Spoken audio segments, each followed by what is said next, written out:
Welcome back to another video. Today I got 5 keyboard shortcuts and 5 easy ways to remember those shortcuts. So let's jump in with keyboard shortcut number 1, and that is your crop tool. Think R for resize, click R, and then your crop tool will come up. If you are trying to straighten out a horizon, just hit the command button, drag a line across the horizon, and then it'll straighten out your horizon automatically. Hit R again, and then it takes you out of the resize or crop tool. Keyboard shortcut number 2 is your spot removal tool, or the letter Q.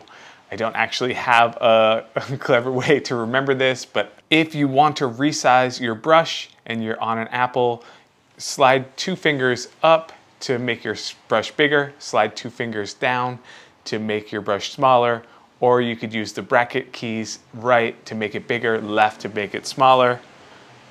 If the sample, when you click your spot removal and your sample's in the wrong spot, if you press the space bar, you can drag your screen around to reposition where your cursor is, and then you can change your spot removal and then hit Q to get out of the spot removal tool. Okay, keyboard shortcut number 3, and this is in case you can't get detailed enough with the spot removal tool, but let's face it, the spot removal tool these days is a little bit better than it has been in the past versions of Lightroom.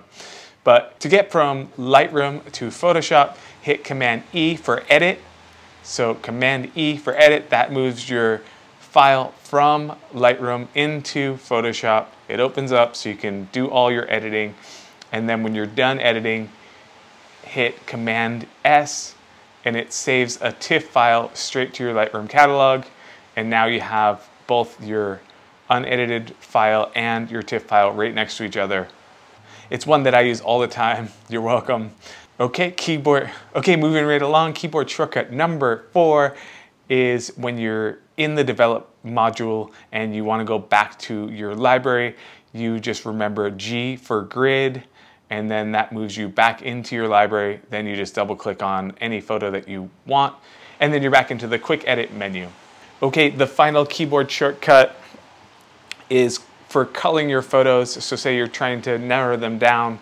If you just hit P for pick, that flags a photo. If you want to reject a photo, you hit X to reject. And if you made a mistake with either one of those, if you just hit U, it takes the flag off the photo. So that's gonna do it for the 5 keyboard shortcuts. I use these ones pretty much every day. Next, check out this video on setting up a tether in Lightroom Classic. Don't forget to like and subscribe. I'll see you in the next video.